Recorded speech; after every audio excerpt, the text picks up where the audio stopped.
Good morning and welcome back. The debate over immigration continues as cities across the country have declared themselves sanctuary cities. An article in the New Republic says far from being a common sense approach to immigration enforcement, the 287G program may actually make communities less safe by shifting the focus away from run-of-the-mill crimes. Yeah, joining us now to talk about this is Fox News contributor and former Hispanic advisor for President Trump, Steve Cortes. Steve, good to have you here this morning. Good morning. Thanks for having me. So this is the big Democratic argument that if you start enforcing these kinds of laws, if you go in there with ICE, you're going to scare off all the good illegal immigrants that are reporting crimes. And there may be a point to that. What do you think? What's your perspective? You know, Rob, I mean, no, I think net that is just ridiculous. Okay. The sanctuary cities, I hate the term, by the way. I call them renegade cities because it's not a sanctuary, certainly not for the victims, not for the cops who have to deal with people, with dangerous illegal immigrants who are allowed to hide in plain sight. Sanctuary cities have, what they've done is told the federal government, we're going to ignore, for our own political purposes, we're going to ignore federal law. We're not going to cooperate with ICE and get dangerous people who shouldn't be here in the first place out of our country. That makes communities less safe. And ironically, I think a lot of politicians, one of them, I'm from Chicago, Rahm Emanuel, we are a so-called sanctuary city, even though we just hit a very grim milestone, I think yesterday, 600 murders in Chicago this year. That doesn't sound very much like sanctuary to me.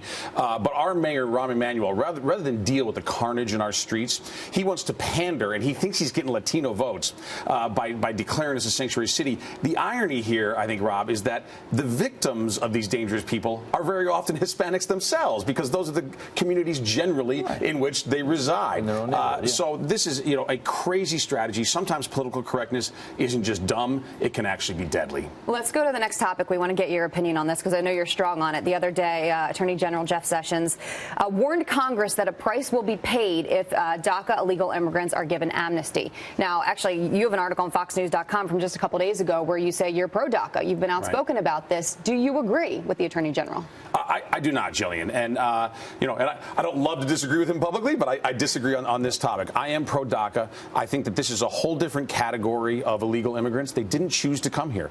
Adult illegal immigrants willfully break our immigration laws. And to me, that comprises a very separate category from people who are brought here as children. So I have great empathy for them, as does the president, by the way.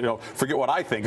What does President Trump think? Sure. He's been very clear that we can reach a compromise on this. Now, I do believe there has to be a compromise in terms of DACA. If we're going to make DACA law and do it the right way, not the way Obama did it, which waved his scepter like he's a king, which was unconstitutional, illegal, and I'm very proud of the president that he said we're going to do this the right way and get it through Congress. There needs to be a compromise, and what do we get, the administration, what will they get in return? I think more border security and immigration reforms, particularly an end to chain migration. So Sessions has one perspective on DACA. The president, as you've stated, is a little softer on it. And when you look at the president's agenda as far as immigration and you compare it to President Obama's, the shocking thing is that they're not that different. That they both they do have consideration for these kids, but President Trump and President Obama have been tough on illegal immigrant criminals. Why is there so much controversy around this president and his immigration policy? Where was it the last 8 years? Rob, you bring up a fantastic point. President Obama deported more people than every other American president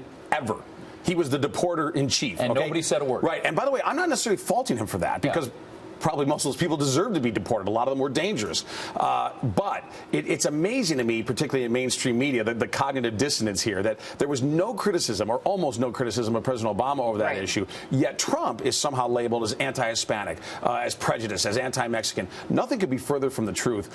What he wants to make sure is that legal immigration, which we love, that legal immigration is respected and that it's improved, that we do it better through merit-based legal immigration. Because I think we as Hispanics, by the way, want that most of all. People who go through the very difficult process of becoming a legal American, it's disrespectful to them to say that you can then hop the line and cheat. Exactly.